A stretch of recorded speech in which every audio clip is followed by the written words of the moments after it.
الحمد لله نحمده ونستعينه ونستغفره ونؤمن به ونتوكل عليه ونعوذ بالله من شرور أنفسنا ومن سيئات أعمالنا من يهده الله فلا مضل له ومن يضلله فلا هادي له وأشهد أن لا إله إلا الله وحده لا شريك له وأشهد أن محمدا عبده ورسوله أما بعد قال الله تبارك وتعالى في كلام المجيد والفرقان الحميد أعوذ بالله من الشيطان الرجيم بسم الله الرحمن الرحيم يا أيها الذين آمنوا قوا أنفسكم وأهليكم نارا وقودها الناس والحجارة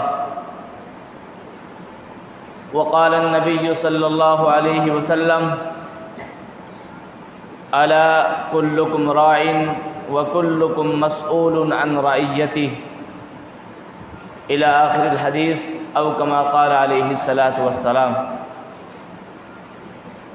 محترم بزرگوں اور دوستوں، اللہ تبارک و تعالیٰ نے ہم سب کو اس روئے زمین پر پیدا فرمایا ہے۔ اللہ تبارک و تعالیٰ نے ہم سب کو یوں ہی اس دنیا میں نہیں بھیجا ہے، بلکہ اللہ تبارک و تعالیٰ نے کوئی نہ کوئی مقصد کے لیے خود اللہ تبارک و تعالیٰ قرآن کریم کے اندر ارشاد فرماتے ہیں کہ اللہ نے انسان کو اور جنات کو جو پیدا کیا ہے وہ اپنی عبادت کے لیے، وہ اپنی بندگی کے لیے، وہ اپنی اطاعت کے لیے، وہ اپنی فرمانبرداری کے لیے۔ قرآن کو اللہ نے نازل فرمایا، انبیاء کو اللہ تعالیٰ نے بھیجا، وہ اسی لیے تاکہ تمام لوگ قرآن کی بات مان کر، احادیث کی بات مان کر، نبیوں کی بات مان کر، علماء کی بات مان کر، حافظوں کی بات مان کر، اللہ والوں کی بات مان کر، تاکہ وہ راہ راست پر آ جائیں، سیدھے راستے پر آ جائیں، اللہ کے بتائے ہوئے راستے پر آ جائیں اور اپنے رب سے جا ملیں، اپنے رب کی اطاعت اور فرمانبرداری میں لگ جائیں۔ میرے بھائیوں، دوستوں، بزرگوں، جس طرح اللہ تعالیٰ نے خود انسان کے لیے یہ حکم دیا ہے کہ اے انسان تو اپنے آپ کو جہنم سے بچا، اپنے آپ کو جہنم کی آگ سے بچا، اپنے آپ کو دوزخ سے بچا، اپنے آپ کو شیطان سے بچا، اپنے آپ کو غلط طریقوں سے بچا، غلط کاموں سے، گناہوں سے اپنا آپ کو بچا، تو جنت کی تیاری کر، جنت کے راستے پر چل، انبیاء اور صدیقین، شہداء اور اللہ والوں کے راستے پر چل۔ وہیں پر اللہ تبارک و تعالیٰ نے مجھ کو اور آپ سب کو اور رہنے والے تمام انسانوں کو یہ حکم دیا ہے کہ اپنے ساتھ ساتھ خود بھی دین پر چلو، خود بھی اللہ اور اس کے رسول کی مانو، خود بھی اپنے آپ کو برائیوں سے، گناہوں سے بچاؤ، خود بھی اپنے آپ کو جہنم سے بچاؤ۔ اسی طرح اللہ نے حکم دیا ہے کہ اسی طرح اپنی اولاد کو، اپنے بیوی اور اپنے بچوں کو، اپنے رہنے والے بھائیوں کو، اپنے دوستوں کو، اپنے محلہ والوں کو، اپنے بستی والوں کو بھی جہنم کی آگ سے بچاؤ، گناہوں سے بچاؤ، شیطان مردود سے بچاؤ، غلط طریقوں سے بچاؤ، ہر ناجائز کام، ہر حرام کام سے ان کو بچاؤ، اور ان سب کو بھی اس بات پر مجبور کرو کہ وہ بھی ایک اللہ کو مانے، وہ بھی اللہ اور اس کے رسول کی فرمانبرداری کریں۔ لیکن میرے بھائیوں، ہم خود تو غلط طریقے پر چل ہی رہے ہیں، لیکن ہم نے اپنی اولاد کو بھی غلط طریقوں پر چلا دیا ہے۔ کیوں؟ اولاد میرے بھائیوں بڑوں کو دیکھتی ہے اور بڑوں کو دیکھ کر ہر آدمی پیچھے چلتا ہے، تو اس لیے ہمیں ضرورت ہے اس بات کی کہ ہم تو دنیا سے چلے جائیں گے، ہم تو ایمان والے بن کر چلے جائیں گے، چاہے رب کی مانے یا نہ مانے، لیکن ایمان والے کا نام ہمارا باقی رہے گا۔ ہم دنیا سے چلے جائیں گے، لیکن اگر اپنی اولاد کو اسی طرح چھوڑ کر چلے گئے، یوں ہی ہماری اولاد چلتی رہی، انہی راستوں پر، انہی برائیوں میں ہماری اولاد چلتی رہی، میرے بھائیوں کچھ نہیں پتہ کہ آگے چل کر ہماری نسلیں جو پیدا ہوں گی، ہماری اولاد جو پیدا ہوگی، وہ دیندار ہوگی یا دین سے مرتد ہو جائے گی۔ کیوں؟ جب زندگیوں میں دین نہیں ہوگا تو میرے بھائیوں اولاد دین سے مرتد ہو جائے گی، دین سے پھر جائے گی۔ آج کے حالات بڑے نازک اور بڑے خطرناک ہیں۔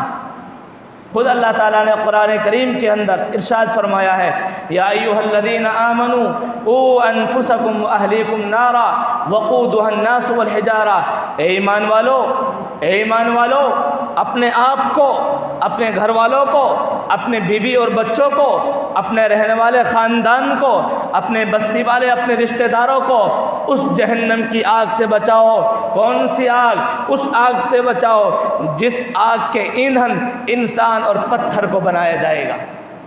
میرے بھائیوں، اس آگ کے بارے میں سن کر پتھر بھی کپ کپ آتے ہیں، پتھر بھی کانپتے ہیں کہ کہیں ایسا نہ ہو کہ اس آگ کا ایندھن، اس آگ کا شعلہ مجھے بنایا جائے، اس آگ کو میرے ذریعے سے دہکا دیا جائے۔ لیکن جب انسان کے ذہن میں جہنم کا خیال آتا ہے، جہنم کی آگ کا خیال آتا ہے، ذہن میں بات دوڑتی ہے، زبان پہ یہ الفاظ جاری ہوتے ہیں، ہوئے گا جو ہوئے گا، دیکھی جائے گی، اس وقت بھی برداشت کر لیں گے۔ نہیں، یہ تو زبانی الفاظ ہے، بغیر ہڈی کی زبان ہے، جس طرف چاہو موڑ لو۔ پتہ تو تب چلے گا میرے بھائیوں جب سامنے کے حالات ہمارے سامنے ہوں۔ مردے کو دفن کر ہم آ گئے، خوشی میں غمی میں ہم دفن کر آ گئے، ہمیں کچھ نہیں پتہ، ہم تو مڑ کر چلے آ رہے ہیں، ہمارے چہرے پر خوشی کے آثار ظاہر ہوتے نظر آ رہے ہیں، لیکن جس مردے کو ہم دفن کر آئے ہیں اسی کو پتہ ہے میرے بھائیوں کہ اس کے ساتھ کیا بیت رہی ہے۔ اللہ کے رسول صلی اللہ علیہ وسلم نے یہ بتلایا تھا کہ اگر مجھے یہ اندیشہ نہ ہوتا کہ تم اپنے مردوں کو قبروں میں دفنانا چھوڑ دو گے تو میں تمہیں بتاتا کہ قبر کے اندر کیا حالات ہوتے ہیں۔ ایمان والے کے ساتھ اچھے معاملات ہوتے ہیں، لیکن جو میرے بھائیوں ایمان والے نام کے نشان کے ہوتے ہیں، اللہ اور اس کے رسول کی نافرمانی کرتے ہیں، ان کے ساتھ برائی کے اور بدی کے وہ ہوتے ہیں۔ اس لیے میرے بھائیوں ہمیں ضروری ہے ہم اپنے آپ کو، اپنے اولاد کو بچائیں۔ اللہ کے رسول صلی اللہ علیہ وسلم نے حدیث میں ارشاد فرمایا، ہم سب کو متنبہ کیا ہے، الا کان کھول کر سن لو۔ اللہ کے رسول نے متنبہ کیا، الا کان کھول کر سن لو، الا کلکم راع وکلکم مسئول عن رعیتہ، تم میں سے ہر ایک ذمہ دار ہے، تم میں سے ہر ایک نگراں ہے۔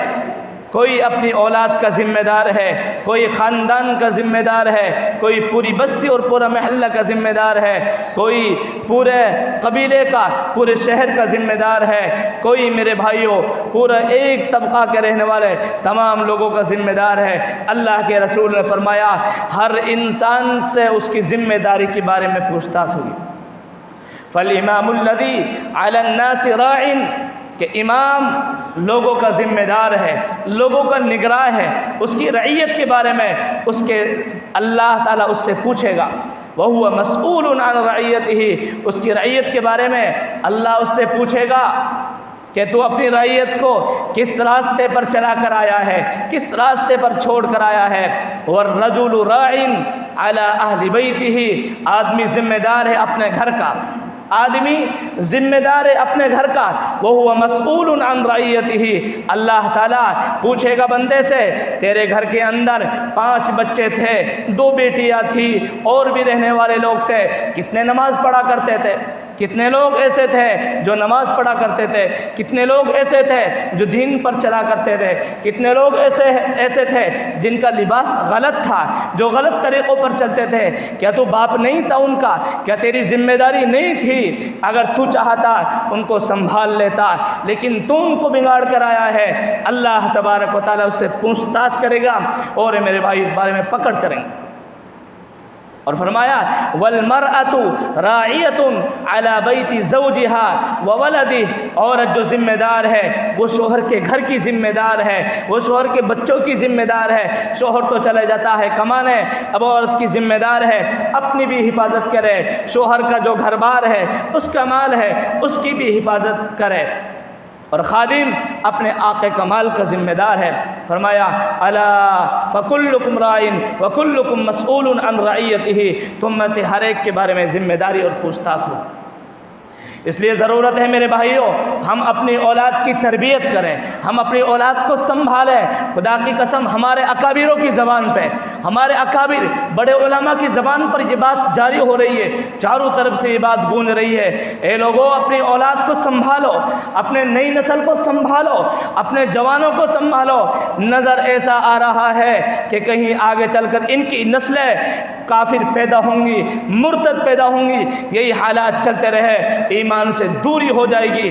ان کی نسلیں جو آئیں گی ان کو یہ بھی نہیں پتہ رہے گا ایمان کیا چیز ہے، ان کو یہ بھی نہیں پتہ رہے گا۔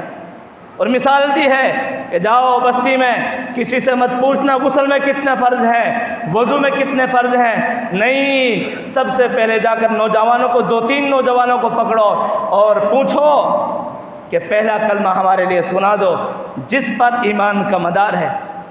اصل تو کوئی سنا نہیں سکے گا الا ماشاء اللہ، اگر نوجوانوں نے سنا دیے تو یہی نہیں پتہ کلمہ کیا چیز ہے، کلمہ کا مطلب اور مفہوم کیا چیز ہے۔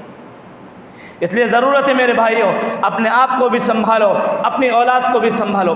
تربیت 2 طرح کی ہوتی ہے، تربیت 2 طرح کی ہوتی ہے، ایک ظاہری تربیت ہوتی ہے، ایک باطنی تربیت ہوتی ہے۔ ہمارے اوپر، ماں باپ کے اوپر، ذمہ داروں کے اوپر ضروری ہے، دونوں تربیت ضروری ہے۔ اگر ان میں سے ایک بھی تربیت میں کمی ہوئی اللہ گرفت کریں گے، اللہ پکڑ فرمائیں گے۔ میرے بھائیوں، جہاں ہم نماز پڑھ کر جا رہے ہیں، حج کر جا رہے ہیں، ہم علم ہمارے پاس موجود ہے، عبادت ہمارے پاس موجود ہے، اپنے رب کی مان کر جا رہے ہیں، لیکن اللہ پھر بھی پکڑ کر رہے ہیں۔ کیوں؟ اللہ فرمائیں گے تیری اولاد نہیں تھی، اس کا حق تیرے اوپر نہیں تھا کیا؟ صرف اولاد کا ہی حق تھا تو اس کے لیے حلال یا حرام کما کر آئے اور اس کے لیے کھلا دے؟ نہیں، اصل حق یہ تھا کہ تم اپنی اولاد کو دین پر چلا تھا۔ ظاہری تربیت یہ ہے کہ ہماری اولاد کے اور ہمارا ظاہری اعتبار سے ہمارا وضاقت، ہمارا لباس، ہماری اولاد کا اٹھنا بیٹھنا، ان کے یار دوست، ان کی کمائی کہاں سے آ رہی ہے، ان کا لباس کیسا ہے، آیا لباس انبیاء والا لباس ہے، علماء کا لباس ہے، یا کفار اور مشرکین کا لباس ہماری اولاد پہنتی ہے؟ ان کے سروں پر جو بال بنے ہوئے ہیں، آیا یہ بال انبیاء کے طریقے اور سنت کے مطابق ہیں، علماء کے بتائے ہوئے طریقے کے مطابق ہیں؟ آیا یہ بال یہودی، ہیرو، عیسیٰ، مشرکین ان کے طریقے کے مطابق ہیں؟ تو میرے بھائیوں، ہمیں ضرورت ہے اپنی اولاد کی ظاہری تربیت، ان کے سر کے بالوں کو درست کریں، ان کی سر کی داڑھیوں کو درست کریں، ان کے سر کے، ان کے بدن کے لباس کو درست کریں، ان کے اٹھنے بیٹھنوں کو درست کریں کہ کسی غلط طریقے میں نہ جائے، غلط آدمی کے ساتھ نہ بیٹھے، اچھے آدمی کے ساتھ بیٹھے۔ صبح ہمارا بچہ کہاں جاتا ہے، شام میں کہاں جاتا ہے، دن میں کیا کرتا ہے، رات میں اتنی لیٹ ہمارا بچہ کہاں سے آ رہا ہے، صبح ہمارا بچہ 8 بجے تک سوتا ہے۔ میرے بھائیوں، کیسے اس گھر میں برکت ہو جائے گی جس گھر کے اندر سونے والے تمام لوگ سو رہے ہیں، فجر کی اذان دی جا رہی ہے، نماز پڑھی جا رہی ہے، قضا ہو گئی، کہاں سے برکت ہو جائے گی؟ جاؤ نوکری کرو، جاؤ ہاتھ کماؤ، گھر کے 10 آدمی بھی کمائیں گے، برکت نہیں ہوگی۔ 1 لاکھ روپے ایک دن میں کما رہے ہیں، لیکن اللہ تعالیٰ برکت کو ختم کر دیں گے۔ کیوں؟ جس گھر میں اللہ اور اس کے رسول کی فرما برداری نہیں، جس گھر میں شریعت نہیں، جس گھر میں دین نہیں، یوں ہی دکانوں پر اپنا وقت گزار دیتے ہیں، گشت والے بیچارے جاتے ہیں، جماعت والے بیچارے جاتے ہیں، ملاقات والے بیچارے جاتے ہیں۔ کیوں؟ ان کا کیا چیز ہے؟ کیا ان کے لیے تنخواہ مل رہی ہے؟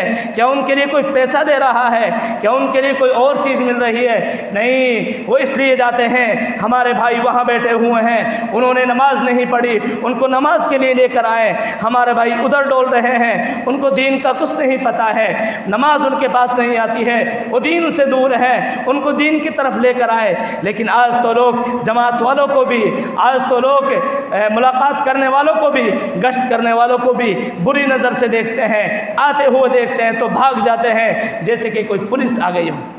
نہیں، یہ ہماری فکر میں لگے ہوئے ہیں۔ ان کی فکر یہ ہوتی ہے میرے بھائیوں، ہفتہ میں مشورہ ہوتا ہے، مہینہ میں مشورہ ہوتا ہے۔ فکر کیا ہوتی ہے؟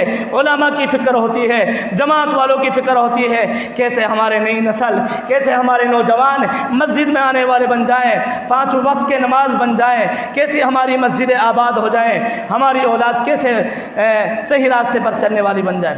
اس لیے ضرورت ہے ظاہری تربیت، یعنی ان کے لباس کو، ان کے وضاقتہ کو درست کریں، باطنی، اور یہ بھی دیکھیں اپنی اولاد کا، ہماری اولاد کما کر لا رہی ہے، کہاں سے لا رہی ہے؟ حرام کمائی لا رہی ہے یا حلال کمائی لا رہی ہے؟ دھوکہ دھڑی کر لا رہی ہے ہماری اولاد؟ یہ بھی ضرور دیکھنا چاہیے۔ نہیں، وہ ماں باپ اصل نہیں ہے، آیا دھر لیا، کچھ نہیں پوچھا، میرے بیٹے تو کیا کماتا ہے؟ میرے بیٹے تیرا کام کیا ہے؟ مجھے صحیح طور پر بتا میرے بیٹے، کہیں ایسا تو نہیں کہ تیرے کام کے اندر شریعت کے خلاف کوئی کام ہوتا ہو، اس پیسوں میں سے کوئی پیسہ ناجائز بھی ہو، دھوکہ دھڑی کے ذریعے سے پیسہ آئے ہو، پوچھنی چاہیے۔ اور پھر جائز پیسے جیب میں، ناجائز پیسے ہیں تو میرے بھائی ان کو قبول مت کرو، ان کو باہر ہی رہنے دو۔ ایک ہے باطنی تربیت کہ اپنی اولاد کا اندرونی اعتبار سے بھی درست کریں، جیسا کہ حضرت لقمان علیہ السلام نے اپنے بیٹے کو نصیحت کی، وَإِذْ قَالَ لُقْمَانُ لِابْنِهِ وَهُوَ يَعِظُهُ يَا بُنَيَّ لَا تُشْرِكْ بِاللَّهِ، اے میرے بیٹے میں تجھے نصیحت کرتا ہوں، اللہ کے ساتھ کسی کو شریک مت کرنا ہے، ایک اللہ کو ماننا ہے، ایک اللہ کی عبادت کرنا ہے، ایک اللہ کی اطاعت کرنا ہے۔ ہمیں چاہیے ہم اپنی اولاد کے اندرونی حالات کو درست کریں، ان کے عقیدوں کو درست کریں، ان کو بتائیں کہ کس کی عبادت کرنی چاہیے، اپنے اولاد کو بتائیں میرے بیٹوں، میری بیٹیوں، بیٹھو ادھر، کس طرح نماز پڑھنی چاہیے، کس طرح دین پر چلنا چاہیے، ہمارے عقیدے کس طرح ہونا چاہیے، کون سے عقیدے غلط ہیں، کون سے عقیدے خراب ہیں، ان کی بھی میرے بھائیوں فکر ہم سب کو کرنی چاہیے میرے بھائیوں۔ اس لیے ہمیں چاہیے ہم اپنی اولاد کو علم بھی سکھائیں، اپنی اولاد کو ادب بھی سکھائیں، ہر چیز ہماری اولاد کے ذہن میں آنی چاہیے۔ اپنی اولاد کو چاہیے نوجوانوں کو، بستی والوں کو مشورہ کریں، ایک وقت طے کریں، اپنے امام کے پاس آئیں، اپنے کسی حافظ کے پاس آئیں، اپنے کسی عالم کے پاس آئیں، بھائی امام صاحب ہم فلاں وقت میں آئیں گے، آدھا گھنٹہ آپ سے لیں گے، ہماری نماز درست کرا دینا، ہمیں ایمان کی باتیں سکھا دینا، ہمیں دین کی باتیں سکھا دینا۔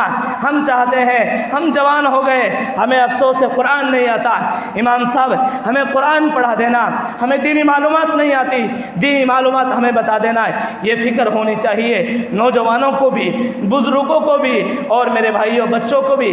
ہمیں چاہیے ہم اپنی اولاد کی فکر کریں، اگر اولاد کی فکر کریں گے امید اللہ کی ذات سے ہے، باپ اپنے آپ کو، بڑے بھائی اپنے آپ کو صحیح راستے پر چلانے والے بن جائے، انشاءاللہ اولاد اس کے پیچھے پیچھے رہے گی۔ شروع میں اپنی اولاد کو بگاڑ دیتے ہیں، بعد میں پچھتاتے ہیں۔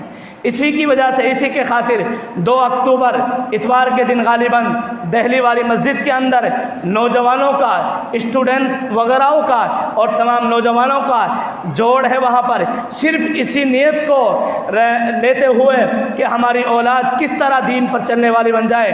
ہمارے نوجوان اسکولوں میں پڑھتے ہیں لیکن دین سے دور ہوتے جا رہے ہیں، کیسے وہ دین پر چلنے والے بن جائیں۔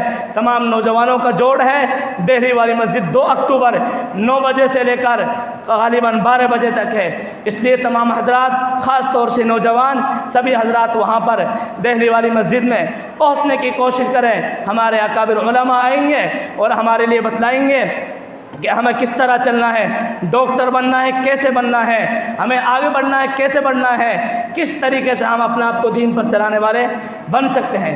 اس لیے کوشش کریں 2 اکتوبر دہلی والی مسجد میں صبح 9 بجے سے غالباً 12 بجے تک جوڑ اور پورا پروگرام رکھا گیا ہے، اس لیے وہاں حضرات پہنچنے کی کوشش کریں۔